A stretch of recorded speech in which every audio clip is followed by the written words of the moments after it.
Hello everybody and welcome to a new Dominion 4 series. This is always an exciting time to start a new Dominions game, so let's jump right into it, create a new game. I downloaded a map that was suggested to me by Marcus Aurelius LP, whom I suggest you definitely watch if you have not watched his videos on Dominions. Actually, I think that's the only thing he's uploaded really besides our Small World 2 game with DAS, but yeah, definitely watch his videos on Dominions. They're all very entertaining and informative, I might add.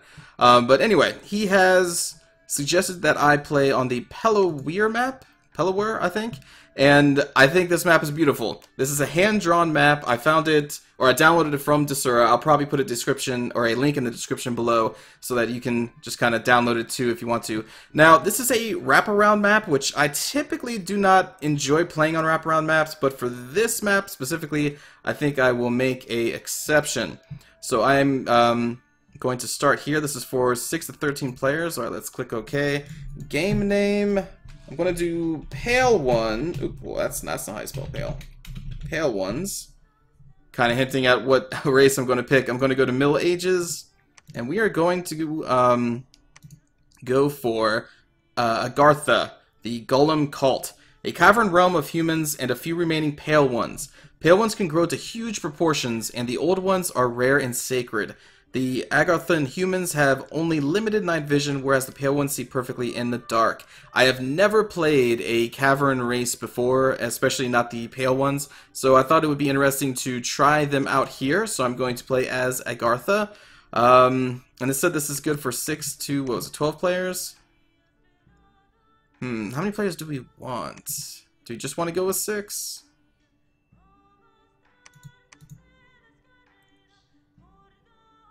Maybe 8? 4 teams of 2? Sure. Let's go with that. We'll go with Mighty AI. And AI type, I guess we'll just leave to random. Okay, so we're going to have to do Disciple game. And let's do the teams here.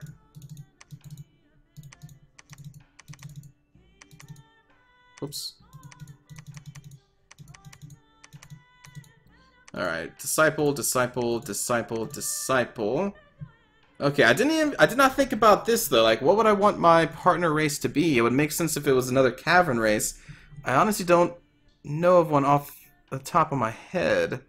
Not Machaka. I'm not gonna. No, not Abyssia either. Calum, no. Pangea. You know, I was kind of always interested in this race. With this harpies and centaurs and stuff, that may be kind of cool. So be the underground Pale Ones, and you know, have an alliance with an above ground wood realm or woodland realm power of Asphodel.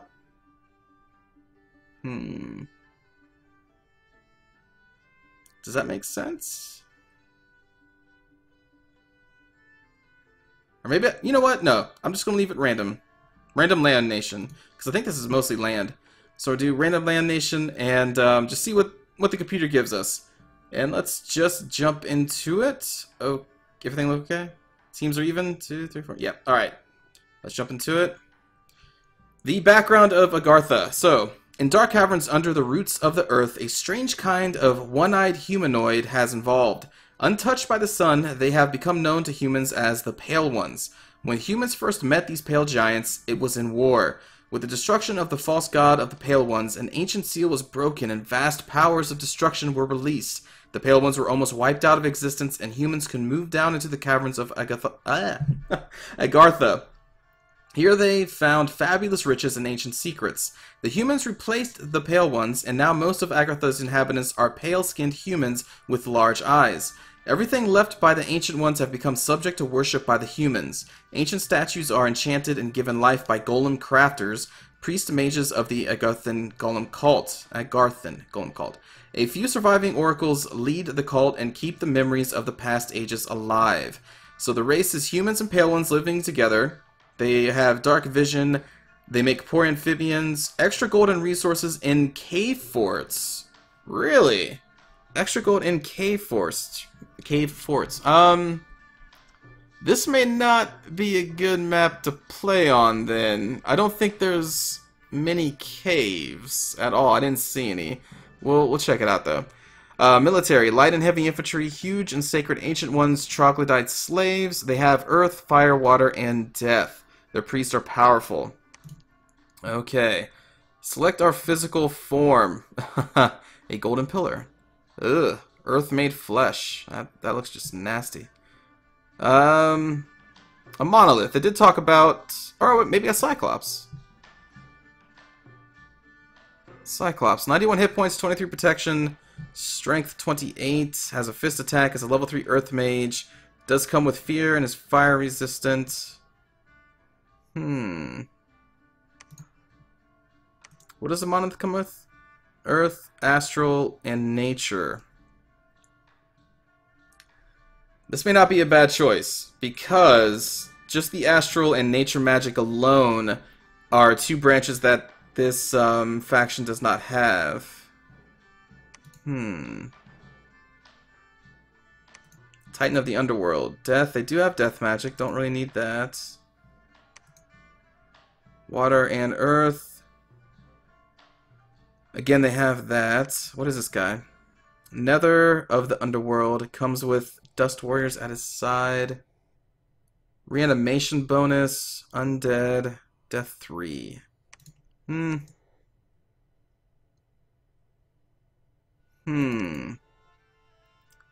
Well, Oracle. Level 3 astral magic. That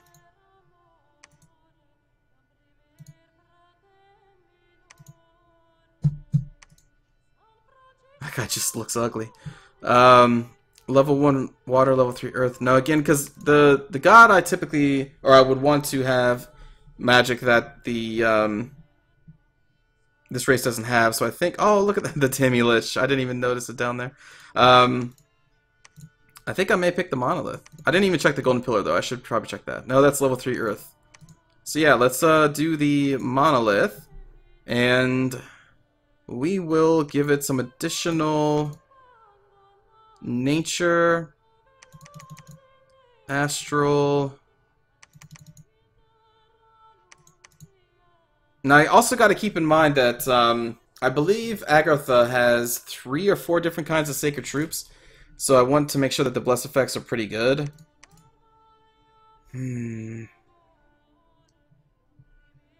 Let's see, I should also branch into air because this faction does not have that either. And actually, precision +2 would be a great thing.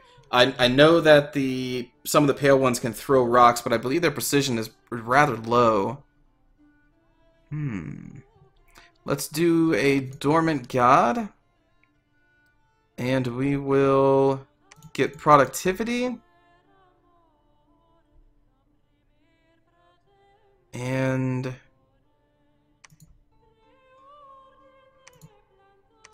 order 1. I want to kind of have a very strong strength of Dominion.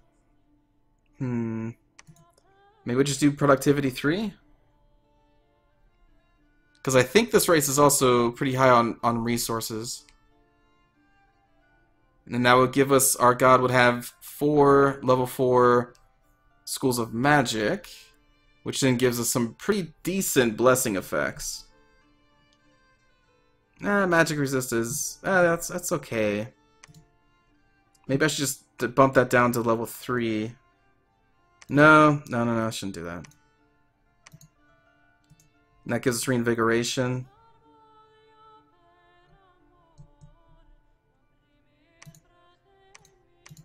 No, I think I like this. With a dormant god. Okay. Yep, I'm gonna go with this. Enter the name of our god. Oh boy. I guess we'll just do... Just keep it simple. Tokshen. The blessed monolith. Seems kind of odd. But sure, we'll go with it. Alright, tokshen. Damn right, I'll praise tokshen. Okay, we will mess around with renaming will be allowed, and Thrones of Ascension. I do like this victory condition, so I think I'll keep that in this one. Let's see, we have 7 points, we have 1 level 2 and 7 level 1s. Let's go up to 8 points and get an additional level 2, 1 level 3. I should bring this up to, let's do 9 points, or 10. Let's do 9. Okay. Click OK. Everything else I think I like to keep as is.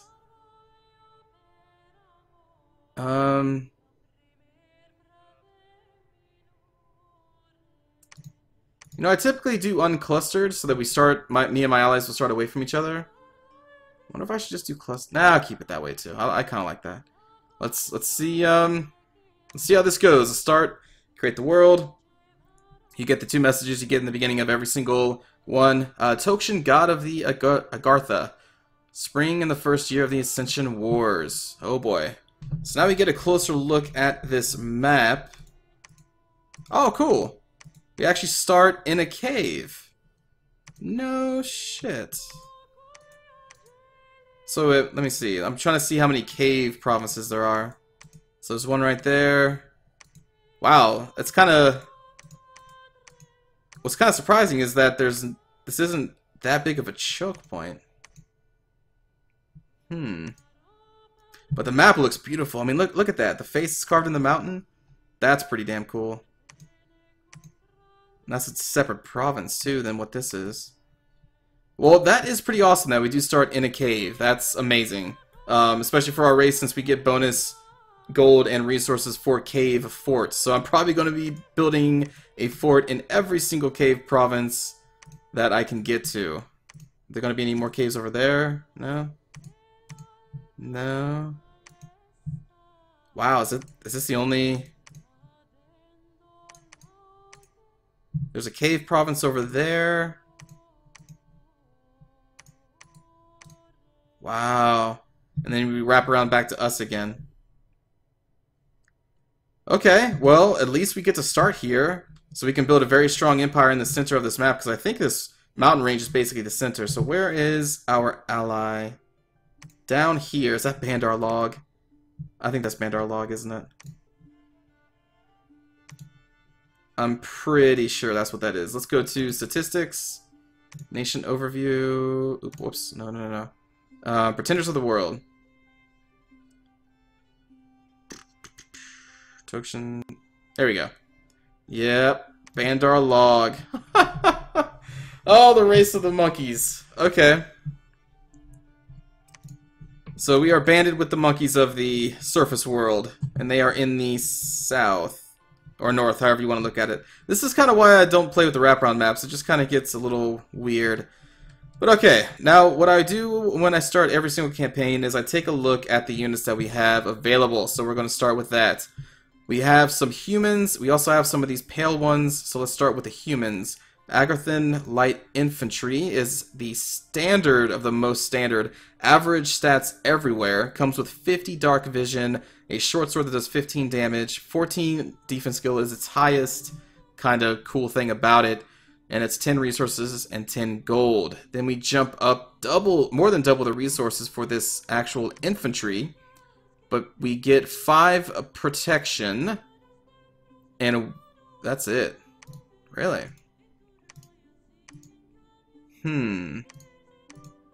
So yeah, the morale is the same, the damage is the same. The only difference is for double the resources, you get 15 protection instead of 10. Okay, and the Agarthan Heavy Infantry grants 3 additional protection and 1 less defense skill, same attack damage.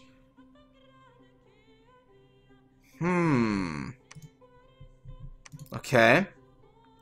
Then we go to a wet one. So from what I understand, all pale ones do not need to eat, which is awesome. You don't have to worry that much about supplies. And I think they also all come with the siege bonus. This is a amphibian. Dark vision 100 and is cold-blooded.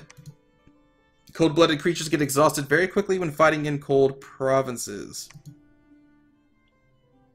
Okay. Stat-wise, 2 protection.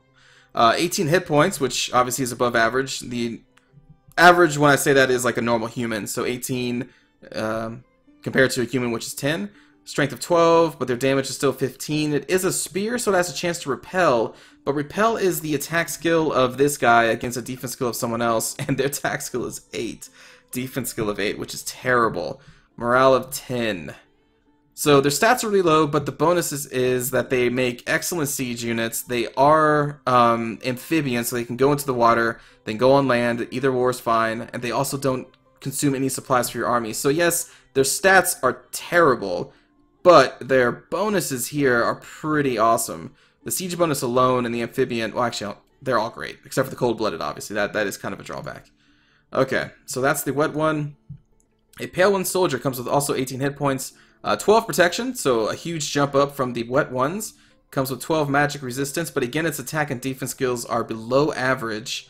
Its damage is still 15, so it's been 15 across the board for every unit we've come across so far. And with the wet one, this is also Dark Vision 100, Siege bonus, Cold-Blooded, Need Not Eat, and is an amphibian. The cost, 16 resources, whereas the wet one would be 2. But then when you compare a Pale One soldier to, let's say, I guess this guy. So this guy has 10 across the board, right, with the 14 defense skill. This guy has an increased protection and magic resist hit points, but lower attack and defense. But I still think this soldier is better than like a light infantry, maybe even this guy. Simply because of the bonuses they get with Siege and Need Not Eat and all that stuff. Alright, next we have Defender of the Halls, which comes with 20 hit points, 14 defense skill, 14 protection, 12 morale, and also has castle defense bonus. So I guess these are the guys you want to have equipped in the castle. And they are poor amphibians, I'm assuming because of all of the armor and the kite shield that they have. But they can still go underwater if needed. 26 resources, that's pretty high. Alright, Troglodyte Slave, 50 gold, 1 resource, max 5 a month. 37 hit points, 7 protection, so archers are going to tear this thing to pieces. As will any kind of caster with an 8 magic resistance. Strength 23, its attack skill is 12, which is above average, that's good. Defense skill 9, which is terrible, especially when that also has low protection. So these things are, I guess, like glass cannons, if you want to say it that way. Damage 23, their claws. Okay, they get 2 attacks, that's good. So, and also my dog is barking, apologies for that. He does go crazy sometimes. But this unit is also a slave. So that means that their morale is boosted if led by a Taskmaster. I'm going to assume that there is a Taskmaster in this race. Typically, if you have a unit that is a slave, there will be a Taskmaster leader. But what's also really so cool is the trample ability. So these guys are going to be trampling anything smaller than them. So any kind of basically like humanoid or halflings, anything like that. Anything smaller, they're going to be able to trample, which is awesome. This is an animal. And they also have Dark Vision. Not a bad unit. Pretty expensive in the gold, obviously. But that seems pretty cool. And a morale 12, so their morale is going to be increased more if they have a Taskmaster. So we'll get to that later. Next, we have our first sacred unit, an Ancient Stone Hurler. And you can see its precision is 9, so that's why I was pretty excited to get a blessing that increased their precision. 42 hit points is insanely high. Gold is 50, again pretty expensive, but resources are very low. Attack skill 9, yeah, so their offensive abilities and defensive abilities are still terrible. And they have a fist attack and a boulder that has a range of 6. Right? Yeah, range of 6. Damage 8, they can get 5 of them. But they do 28 damage total because you add it to their strength. So 28 damage, and the precision should be at an 11 if we can bless them. Also, these guys come with a standard ability, which units with a standard effect inspire courage in battle. All units in the same squad will have their morale increased by this amount and will be less likely to break in combat. So that's amazing. Also, this is sacred, obviously, so that's cool. Siege bonus 10, which is insane. These things are just going to tear through castles. Cold-blooded and also does not need to eat. So that is a really cool unit. Of course, being a range 6 is kind of, but I'll see if I can make that work. Alright, next is another ancient one. Again, gold 50. Resources are more than the Hurler, but this thing comes with 15 protection, 40 hit points, higher magic resistance, also comes with a standard ability.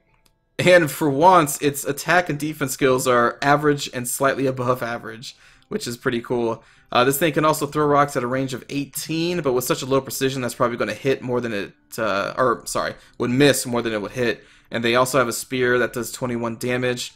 Not too bad, but when they're blessed, they should be obviously a lot better. And then we have these shard guards. 31 resources, 45 gold. 28 hit points, 16 protection, that's one of the highest ones in this race. 14 magic resistance, which again is pretty high. Morale of 13, they are also sacred. They are cold resistant. They offer a siege bonus as well, and they are poison resistant. Let's see, their attack and defense skill is average basically. Precision 9. They have a shard glaive, which can curse on hit. That's pretty sweet, and 24 magic damage. Agarthan legends tell of a time when the earth-made flesh begot offspring with the greatest of alms. It is true that the great alms aided the pale ones in a distant past, but with the war of the Kinbreaker, the alms vanished into the deeper earth, never to be seen again. However, their legacy remains. Before the Kinbreaker War, an oracle of subterranean waters gave birth to a swarm of strange larvae with the upper bodies of a pale one and the lower parts of a great alm. A few of her offspring survived the breaking of the seal and begot offspring of their own. The Olm spawns have received status similar to the ancient ones, and many of them are trained as sacred guardians of the deeper halls.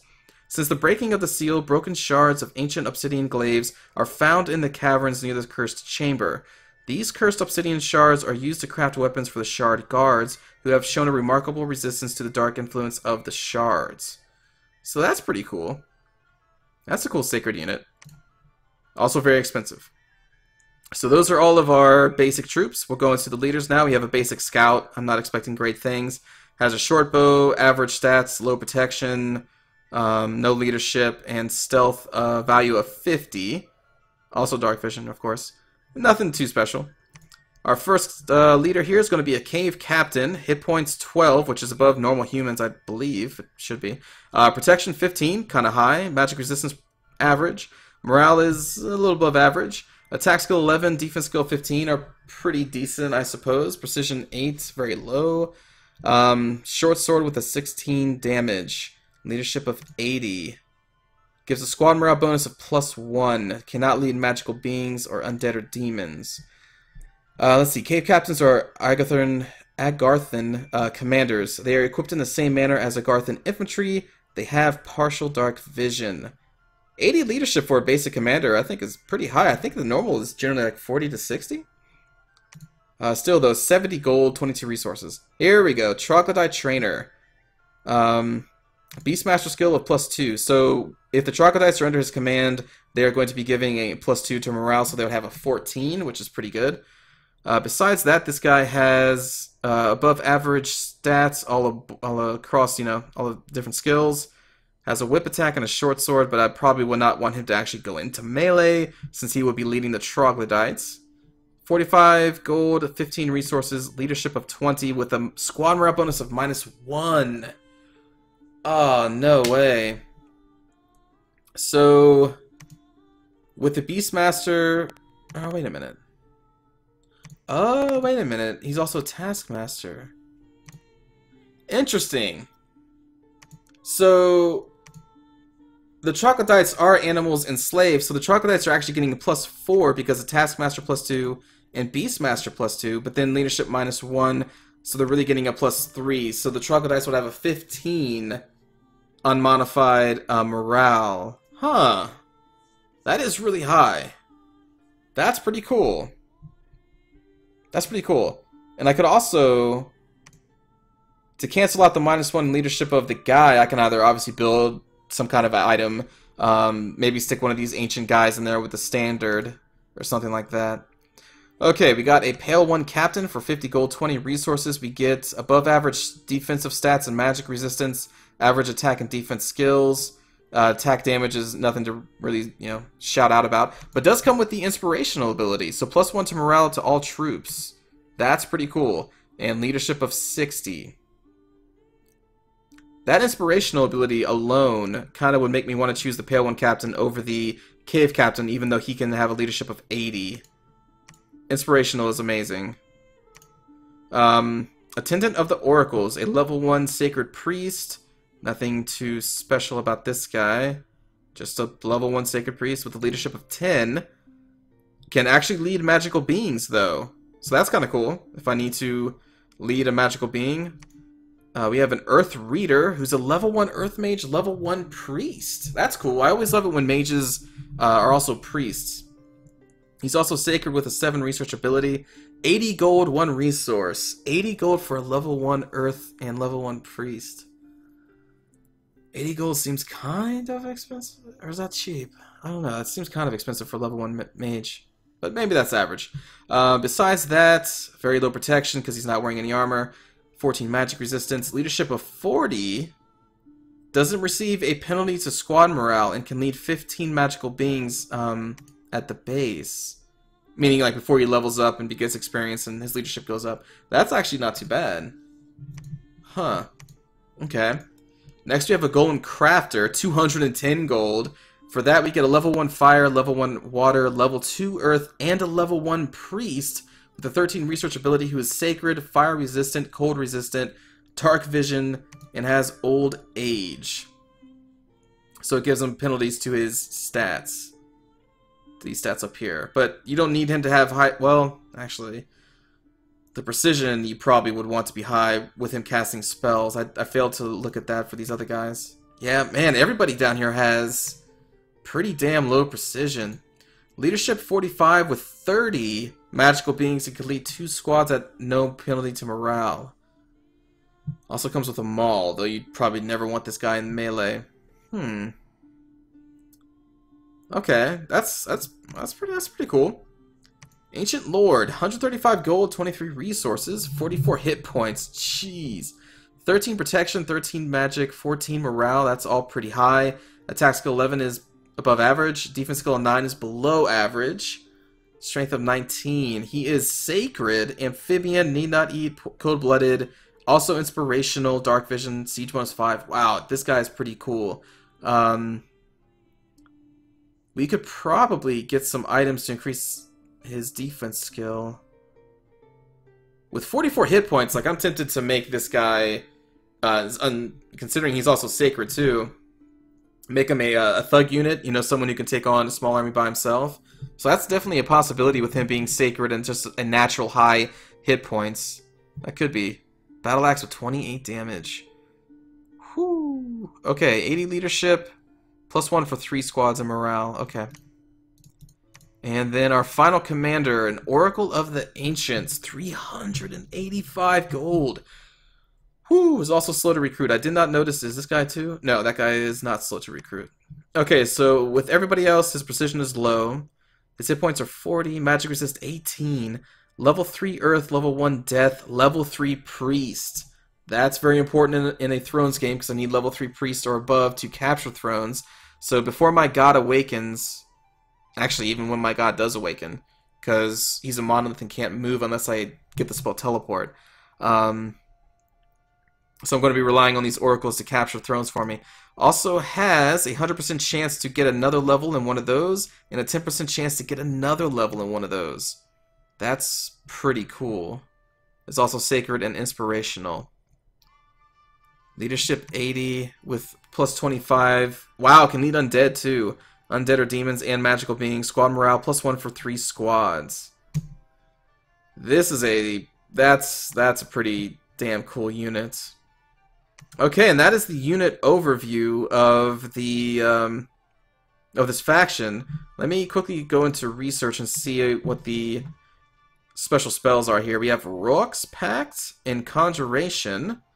An Oracle of the Subterranean Fives ventures down to the roots of the earth and seals a pact with Ruux, the king of magma.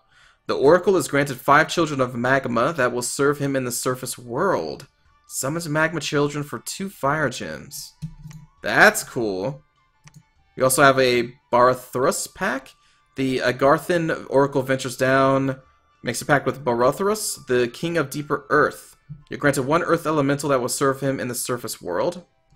Interesting. So we get to summon Earth Elementals. Alright. Geez, Shard Whites? Undead people? Shard Whites are reanimated Pale Ones taken from their final resting places to serve the Chthonian Necromancer or an Oracle of the Ancients as guardians or company. Since the breaking of the seal, it is no longer difficult to coerce the spirits of the dead, and shards of enchanted obsidian can be found near the Chamber of the Broken Seal. These shards are crafted into cursed weapons and given to the Shard Whites. Wow, that sounds cool too. Penumbrals. Let's see. Shadow beings resembling pale ones with elongated faces and drooling mouths. They are the tortured souls of those who died in the breaking of the seal. Penumbrals are not at all as rare as they were before the breaking, and the rituals needed to bind them are more easily performed.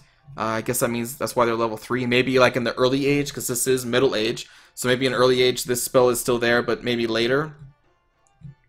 Wow, we have a couple other unique spells here. Kind of getting this video is getting a little long, so I'm going to probably end it. Just quickly go over. So let's see, evocation, nothing there. Enchantment, looks like we have a couple spells. I'll probably go over these then in the next video. So I'm going to go over conjuration, the remaining ones that I didn't go over, and then we'll go on from there. So thanks for watching this first episode. I know there's no action, but as is with most of the first episodes of my Warhammer campaign, Warhammer, sorry, I just got done with the Warhammer campaign that I was doing for Dominions 4. In most of my Dominions 4 campaigns, my first couple videos are just kind of going over the race and their spells. So we'll get into combat and, you know, some action in a couple episodes, maybe next one. And so thanks for watching. I hope you enjoyed. I'm looking forward to playing this race because I've never played them before. They seem kind of interesting, and I kind of like the conjuration spell, so I'm probably going to be focusing on conjuration in the start. So let me know any advice or comments you have in the comment section, and I will see you all next time. Take care, everybody.